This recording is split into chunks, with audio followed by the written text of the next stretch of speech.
नमस्कार मैत्रिणींनो, आम्ही बहिणी या चॅनलमध्ये तुमच्या सर्वांचे खूप खूप स्वागत. मी सारिका. तर बघू शकता हा सुंदर असा भोपळा आणलेला आहे. माझ्या सासूबाईंच्या माहेरून आलेला आहे हा भोपळा. तर याच्या घाऱ्या करायच्या ठरवलेल्या आहेत.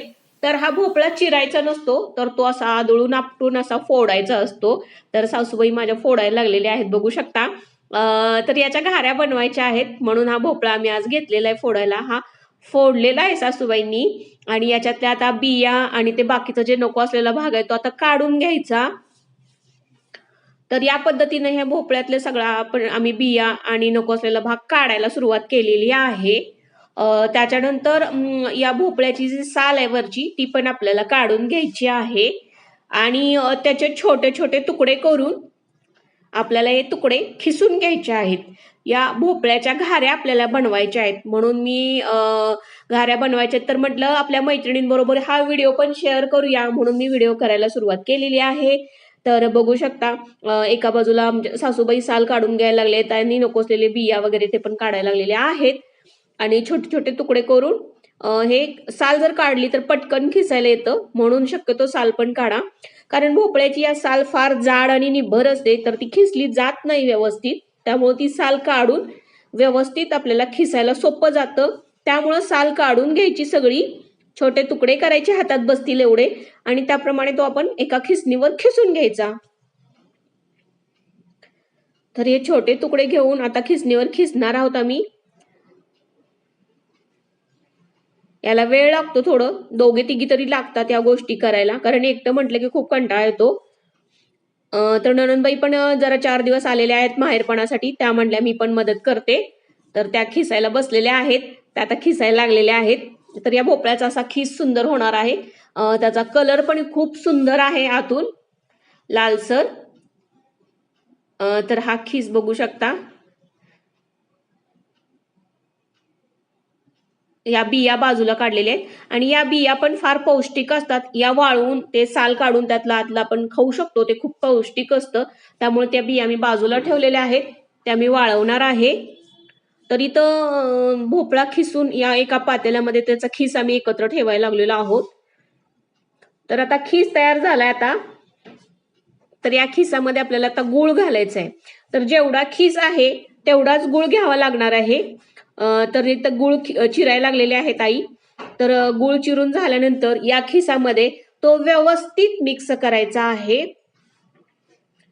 तर आता या खिसामध्ये आपण गूळ घातलेला आहे आणि तो आता एकसारखा व्यवस्थित मिक्स करून घ्यायचं आणि हे मिश्रण आपल्याला गॅसवर ठेवून शिजवून घ्यायचं आहे. या गुळाला पाणी सुटतं आणि या खिसातलं पाणी आणि गुळाचं पाणी आटेपर्यंत आपल्याला हे शिजवून घ्यायचं आहे. तर आता गॅसवर ठेवलेला आहे आणि आम्ही ते शिजवायला लागलेलो आहोत. तर तो भोपळा आणि गुळाचं एकत्र हे मिश्रण शिजायला लागलेलं आहे. ते भरपूर छान असं व्यवस्थित आपल्याला हे शिजवून घ्यायचं आणि यातले पाणी आहे ते बऱ्यापैकी कमी झालं पाहिजे, आटलं पाहिजे. मग आपल्याला हे खाली काढून घ्यायचं आहे मिश्रण. तर या भोपळ्याच्या घाऱ्या खूप सुंदर लागतात.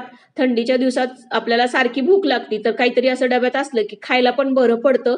त्यामुळे म्हटलं आता भोपळा आहे तर आपण घाऱ्या बनवूयात. या घाऱ्या सुंदर लागतात.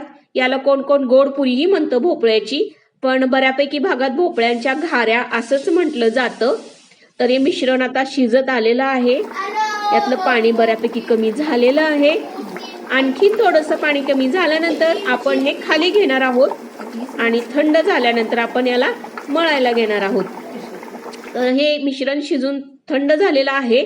आता एका परातीमध्ये गव्हाचं पीठ, त्यात थोडंसं डाळीचं पीठ घातलेलं आहे, सुंठ पावडर आणि आपली ह्याची पावडर, जायफळची पावडर आणि मीठ असं ह्या पिठामध्ये घालायचं आणि ते व्यवस्थित पीठ अगोदर मिक्स करून मग याच्यामध्ये आपण हे भोपळ्याचं जे शिजवलेलं गूळ आणि याचं मिश्रण आहे भोपळ्याचं, ते आपण या कणकेमध्ये घालणार आहोत.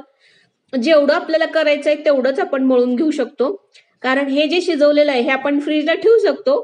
एक 8 दिवस हे शिजलेलं मिश्रण फ्रीजला छान राहतं. त्यामुळं तुम्हाला जेवढं हवं आहे तेवढं तुम्ही घेऊन ताज्या ताज्या घाऱ्या करू शकता.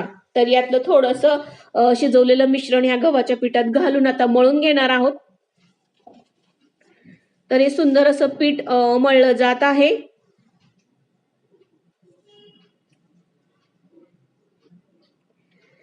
याला जरा मिक्स व्हायला वेळ लागतो, पण हळूहळू हलवत हलवत आपण मिक्स करून घेऊ शकतो. याचा सुंदर असा गोळा बनतोय आता.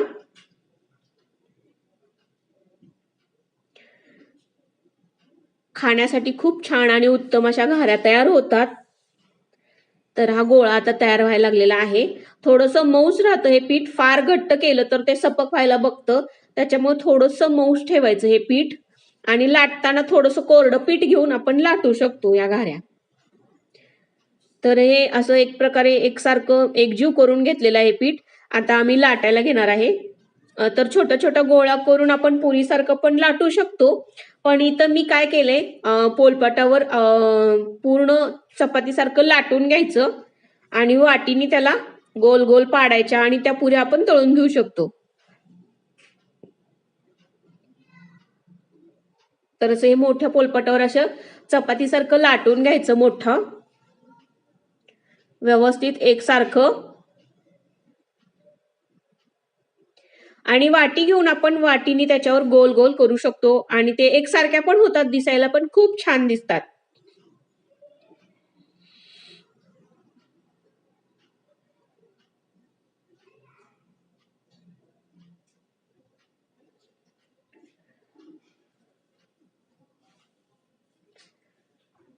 थोडं मऊ असल्यामुळे थोडं पीठ लावून लावूनच आपल्याला लाटायचं आहे हे.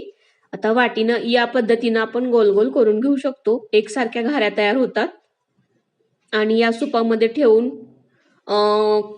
तेल थोडंसं गरम करायला आपल्याला ठेवायचं आहे आता गॅसवर.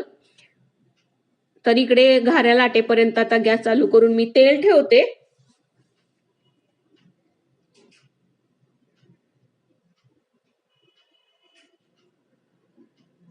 तर गॅसवर मी आता कढई ठेवून तेल ठेवलेलं आहे. तेल बऱ्यापैकी आता गरम होत आलेलं आहे. चांगलं कडक तेल तापल्यानंतर आपल्याला याच्यामध्ये घाऱ्या घालायचे तळायला. कढई थोडी मोठीच घ्यायची, कारण हे फुगून टुम होतं, त्यामुळे जागा याला जास्त लागते. त्यामुळे थोडीशी मोठी कढई ठेवा. आणि मैत्रिणींनो, तुम्ही जर ही बघत असाल, तुम्हाला आवडत असतील घाऱ्या, तर तुम्ही पण एकदा नक्की ट्राय करा. बाजारात हा भोपळा मिळतो. तुम्हाला याबद्दल काही माहिती हवी असेल तर तुम्ही कमेंट्स करू शकता नक्की. तर आता कढई गरम झालेली आहे, तेलही त्यातलं गरम झालेलं आहे. इथं आई आमच्या घाऱ्या लाटायला लागलेल्या आहेत. आणि आता आपल्याला ह्या घाऱ्या आता तळून घ्यायच्या आहेत. तेल चांगलं तापलेलं आहे.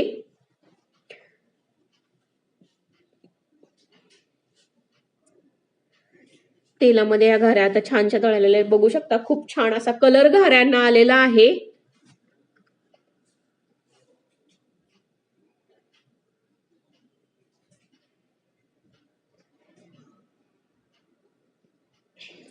छान अशा परतवून व्यवस्थित ह्या तळून घ्यायच्या आहेत घाऱ्या. दिसायला खूप छान दिसायला लागलेल्या आहेत त्या आणि वासही खूप छान यायला लागलेला आहे. आणि आपण यात जी सुंठ पावडर आणि जायफळ पावडर घातली त्याच्याने खूप चव येते. समर्थ म्हटला मी थोडंसं तळतो म्हणून तो मध्ये आलेला आहे, तळायला लागलेला आहे समर्थ.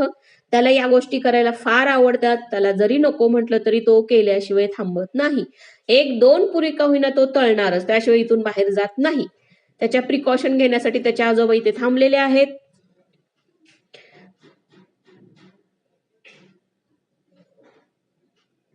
छानशा घाऱ्या आता तळून झालेल्या आहेत. त्या थंड करायला बाजूला ठेवलेल्या आहेत. तेल नितळल्यानंतर आपल्याला एका दुरडीमध्ये या घाऱ्या ठेवायच्यात आणि थंड झाल्यानंतरच त्या आपल्याला भरून ठेवायच्यात. तशाच गरम गरम ठेवल्या तर तो खराब होण्याची शक्यता जास्त असते. या घाऱ्या चवीला खूप छान लागतात आणि ह्या टिकतातही. प्रवासात वगैरे तुम्ही या घाऱ्या घेऊन जाऊ शकता. तुम्हाला हा व्हिडिओ आवडल्यास नक्की लाईक, शेअर आणि सबस्क्राईब करा. अशाच नवनवीन व्हिडिओ घेऊन मी नंतर तुमच्या बरोबर भेटायला येणारच आहे. या सुंदर अशा घाऱ्या कशा झाल्या त्या मला नक्की कमेंट्स करून सांगा.